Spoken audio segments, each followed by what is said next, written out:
Salom hammaga, navbatdagi darsimizga xush kelibsiz. Bugungi mavzuyimiz raqamlarni kasb qilish va raqamlar o'rtasidagi conversion haqida o'tamiz. Xo'sh, raqamlarni kasb qilish o'zi nima degani? Javada bitta o'zgaruvchini qiymatini boshqa turdagi o'zgaruvchiga o'zlashtirsa bo'ladi raqamli ma'lumot turlarida. Ya'ni integerda saqlanayotgan qiymatni long yokida kichikroq bo'lgan bayt turdagi ma'lumot turlariga ham qiymatlarni o'zgartira olishimiz mumkin ekan. Mana shu jarayonga biz casting deb ataymiz. Masalan, mana bu yerda prezentatsiyamizda ko'rganingizdek byte o'zgaruvchisi yaratib olinyapti va unga 5 qiymati saqlanyapti.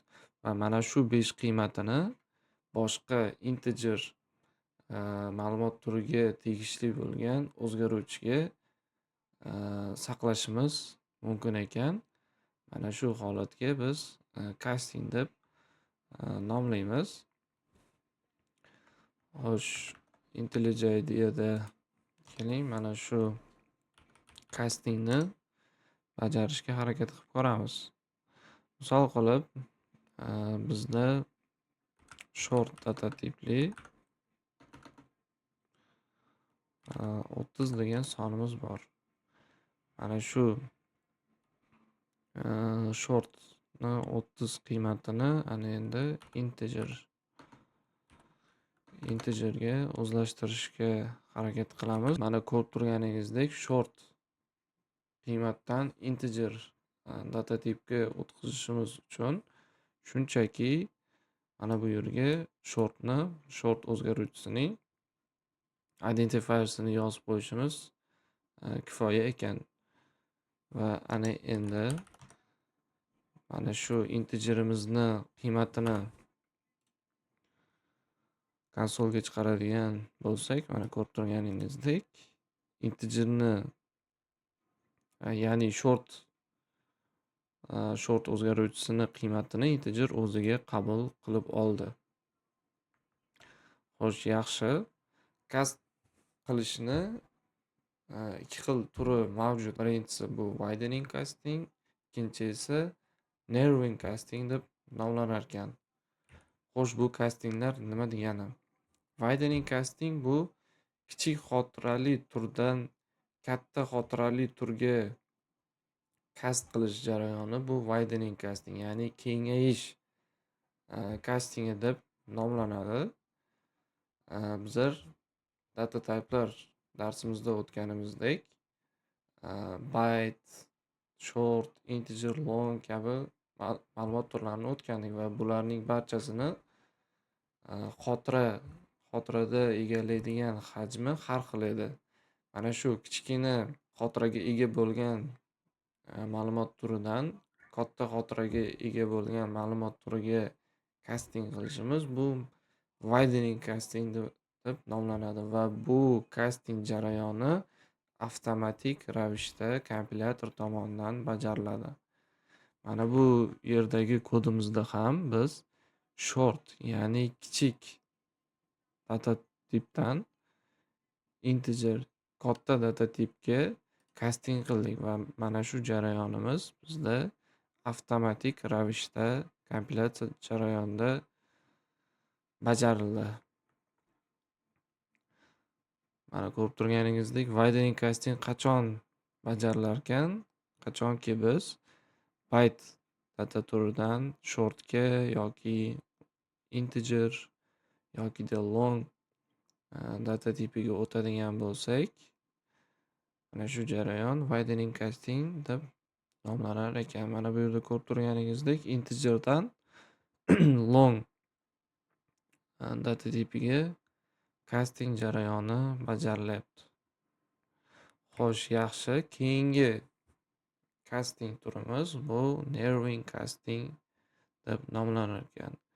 Bu nerving casting widening castingning qarama-qarshisi bo'lgan jarayon hisoblanadi. Ya'ni katta xotirali ma'lumot turidan kichik xotirali bo'lgan ma'lumot turiga casting qilishimiz bu nerving casting deb nomlanadi.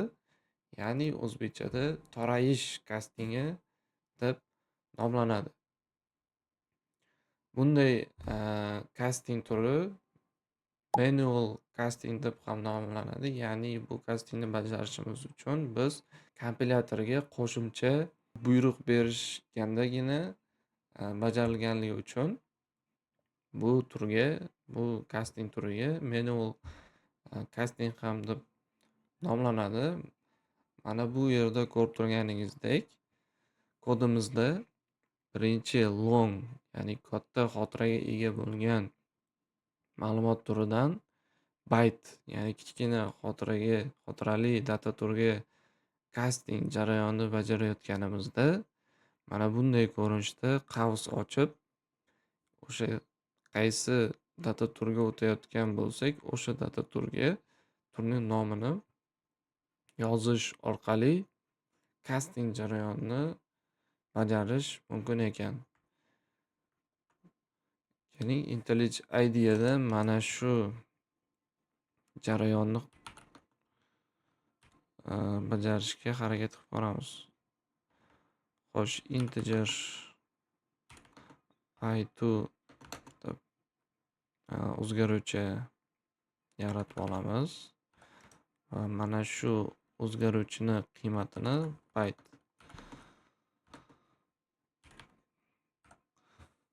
data turiga o'tkazadigan bo'lsak, mana ko'rib turganingizdek kalkulyator bizga qizil chiqaryapti, ya'ni xatolik beryapti.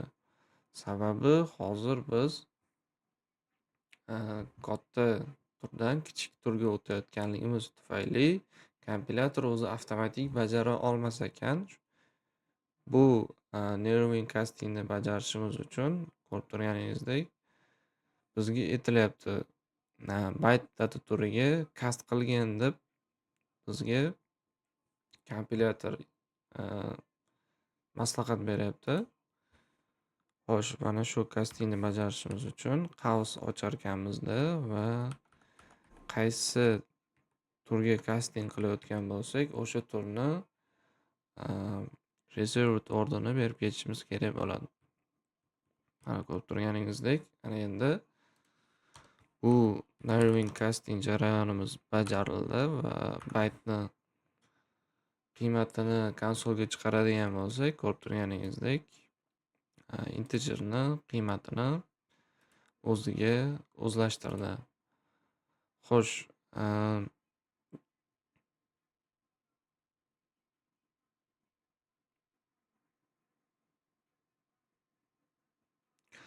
mana bu qavs ochib data turni yozilayotganligini sababi birinchi mana bu integerni byte'ga o'zlashtirib olib, keyin mana shu byte sonini byte data turiga o'zlashtirgan degan ma'noni bildiradi. Xo'sh, mana shu casting jarayonlarini yaxshiroq tushunishingiz uchun keling sizga bitta sodda misol orqali mana shu casting jarayonlari qanday amalga oshirilayotganligini tushuntirishga harakat qilaman. Tasavvur qilaylik, bizda bochkalar bor. Mana shu bochkalarning ichida suvlar bor. Xo'sh, tasavvur qilaylik, bizda 16 litrlik bochka bor va 8 litrlik bochkalarimiz bor. Mana shu 8 litrli bochkani 16 litrlik bochkani ichiga solmoqchi bo'lsak, 8 litrli bochkamiz bemalol sig'ib ketadi va bu 8 litrlik bochkani 16 litrlik bochkani ichiga sig'ishi haqida biz bosh qotirishimiz shart emas. O'shaning uchun ham bu jarayon avtomatik ravishda bajarilib ketaveradi. Lekin biz katta bo katta bochkani kichkina bochkaga solmoqchi bo'lsak, tabiiyki, biz katta bochkani sig'dira olmaymiz. Shuning uchun ham mana shu katta bochkani ichidagi suvni ko'chirishimizga to'g'ri kelib qoladi. Katta bochkani suvini kichkina bochkaga ko'chirayotganimizda bitta muammo tug'ilib qolishi mumkin.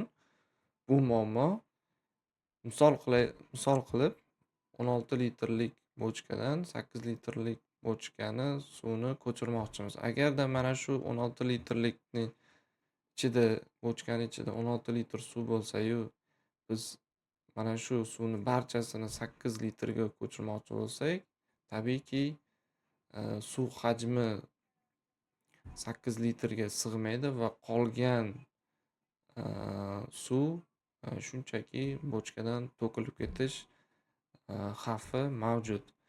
Mana shu to'kilish, overflow muammosi Javada ham mavjud. Xo'sh, bilamizki, bayt data turi minimum 128 dan 127 sonlar oralig'idagi qiymatlarni o'zida saqlay oladi. Agarda biz mana bu integerga 127 emas, 129 sonini beradigan bo'lsak va mana shu 129 sonini baytga o'zlashtiradigan bo'lsak, qanday son baytda saqlanadi? Xo'sh, keling shuni ko'rib chiqamiz. Mana bu printimizni kommentariyaga olamiz. Ko'rib turganingizdek, 127 sonni, 29 sonini baytga casting qilayotganimizda sonimiz mutlaqo o'zgarib ketyapti. Ya'ni bochkadagi suvimiz to'kilib ketyapti kichkina bochkaga solayotgan paytimiz. Shuning uchun ham har doim ehtiyot bo'ling. Katta turdan kichkina turga o'tayotgan paytingiz, agar kichkina turni maksimum qiymatidan oshib ketadigan bo'lsa, casting qilayotgan jarayonimizda ma'lumotimiz o'zini aniqligini yo'qotib qo'yadi. Xo'sh, keyingi gaplashadigan mavzuyimiz bu raqamlar o'rtasida konvertatsiyalanish. Hozir gaplashganimizdek, kichkina ma'lumot turidan katta ma'lumot turiga o'tayotganimizda ma'lumot yo'qolish xavfi bor ekan. Lekin kichkina turdan katta turga o'tayotganimizda hech qanday ma'lumot yo'qolish xavfi yo'q ekan. O'shaning uchun ham mana bu yerda ko'rib turganingizdek,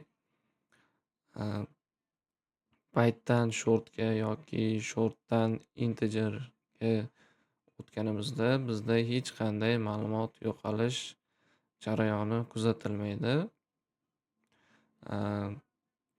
Mana shu grafimizda yashil ko'rsatkichlar bir turdan ikkinchi turga o'tayotganimizda ma'lumot yo'qolmasligini ko'rsatib beradi. Qizil chiziqlar esa aksincha, bir ma'lumot turidan ikkinchi ma'lumot turiga o'tganimizda ma'lumot o'zini aniqligini yo'qotib qo'yishini ko'rsatadi. Xo'sh, hozir nimaga integerdan yoki longdan double'ga o'tganda ma'lumotlar o'zini aniqligini yo'qotishini hozir qanday amalga oshirilayotganini ko'rib chiqamiz. Float data turi haqida bir qancha to'xtalib o'tamiz hozir. Xo'sh, float data turi xotirada 32 bit joyni egallaydi. Va mana shu xotirada cheklangan miqdorda joy olganligi tufayli biz cheklangan miqdorda raqamlar saqlay olamiz. Xo'sh, float yoki double ma'lumot turlarida qolgan integer yoki byte data turlarini o'tganimizda biz maksimum yoki minimum qiymatlarni ko'rgan edik. Mana shu maksimum minimum qiymatlar float bilan double ma'lumot turida biroz boshqacharoq ishlaydi. Ya'ni float data turida maksimum minimum degan tushuncha biroz boshqacharoq ishlaydi. Ya'ni float data turimiz precision 6 yoki 7 precisionga ega. Xo'sh, bu precision nima degani? Agarda biz yangi float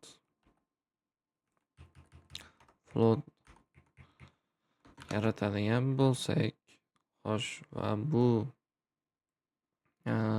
ma'lumotimiz data turimizga 4, 5, 6, 7 ta son saqlaydigan bo'lsak, mana bu yerga e'tibor bering. Har doim float data turiga qiymat berayotganimizda postfix f dan foydalanishimiz kerak bo'ladi. Xo'sh, agarda mana shu sonimizni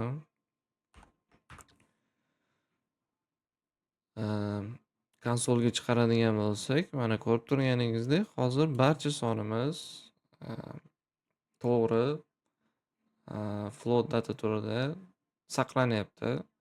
Agarda mana shu 7 ta sondan teparoq, ya'ni ko'proq son saqlaydigan bo'lsak, qanday jarayon sodir bo'ladi? Xo'sh, mana bu printni vaqtincha kommentariyga olib turamiz.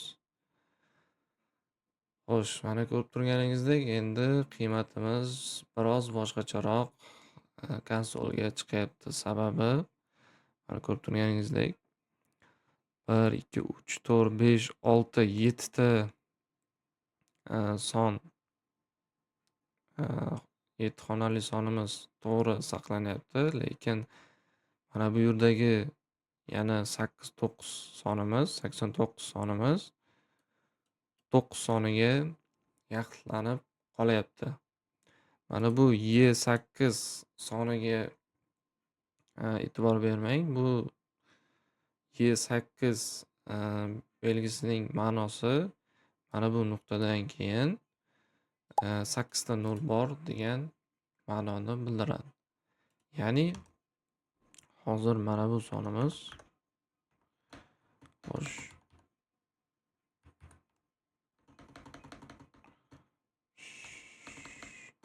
mana bu sonimiz hozir 1, 2, 3, 4, 5, 6, 7, 9, 0 soniga yaxlitlanib qo'yapti.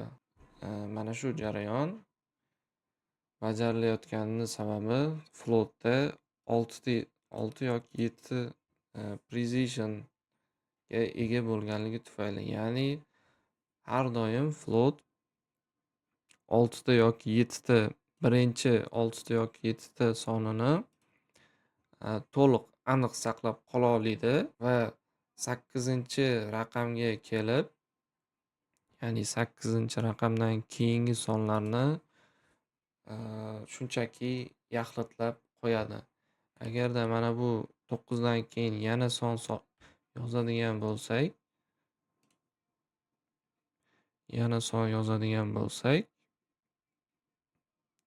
xo'sh, mana ko'rib turganingizdek 7 dan keyin 9 soni kelyapti. Ya'ni 7 ta precisiondan chiqib ketganligi tufayli mana shu 4 ta sonimizni shunchaki bitta songa yaxlitlab qo'yapti, ya'ni 9 soniga. Mana bu precision qiymatlarini maksimum, minimum qiymat bilan adashtirmang. Sababi float ma'lumot turimiz, data turimiz judayam katta sonlarni o'ziga saqlay oladi. Xo'sh, ya'ni mana bu 3 dan keyin yana 38 ta 0 ga ega bo'lgan songacha float data turida saqlashimiz mumkin ekan. Tasavvur qiling, birdan keyin 38 ta 0 gacha bo'lgan sonlarni o'ziga saqlay oladi. Xo'sh, ya'ni mana bu sonimizni, mana bu floatimizni qiymatdan keyin juda ham ko'p nol nollarni ishlatgan holda ma'lumotni saqlay olishimiz mumkin ekan. Lekin floatning 6 yoki 7 precisionga ega bo'lganligi tufayli bu sonimizning aniqligi cheklangan bo'lar ekan. Ya'ni mana bu yerda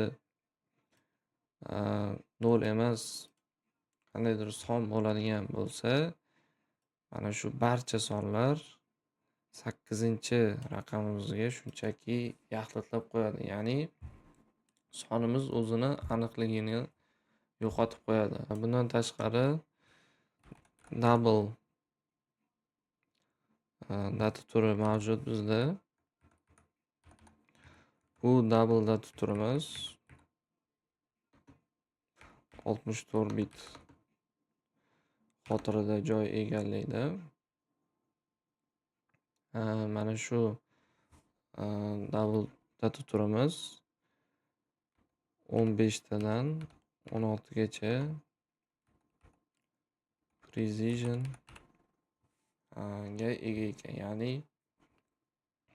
mana bu sonlarni birinchi 16 ta yoki 15 ta sonlarni hech qanday yaxlitlash jarayonidan o'tmagan holda, ya'ni aniq holatda saqlay oladi.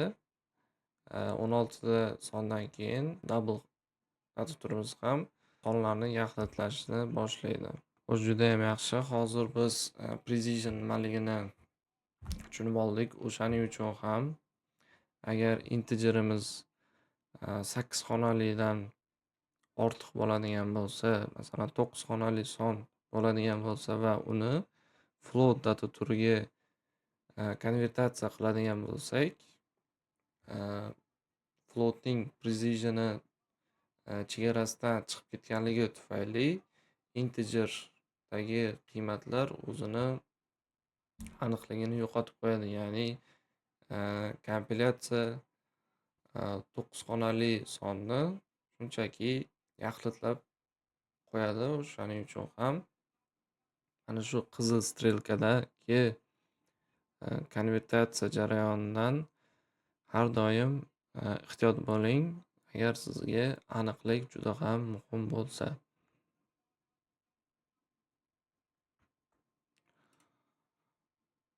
Xo'sh, keyingi o'rganadigan narsamiz bu type promotionlar ekan. Agar ikki xil turdagi raqamlar ustida amalga bajaradigan bo'lsak, natija ular orasidagi katta xotiraga ega bo'lgan turda qaytadi. Xo'sh, bu nima degani? Agarda katta data tur bilan kichik data tur, misol qilib byte bilan integer sonlarini bir-biriga qo'shish, ayirish, har qanday arifmetik amallarni bajaradigan bo'lsak, natija har doim katta ma'lumot turi sifatida qaytadi. Xo'sh, bugungi mavzumiz shu. Shu mavzuyimizga tegishli bo'lgan, tayyorlab qo'ygan savollarimizni mana shu havola orqali o'tib, o'zingiz mustaqil ravishda savollarga javob yozib, tayyorlanib olishingiz kerak bo'ladi.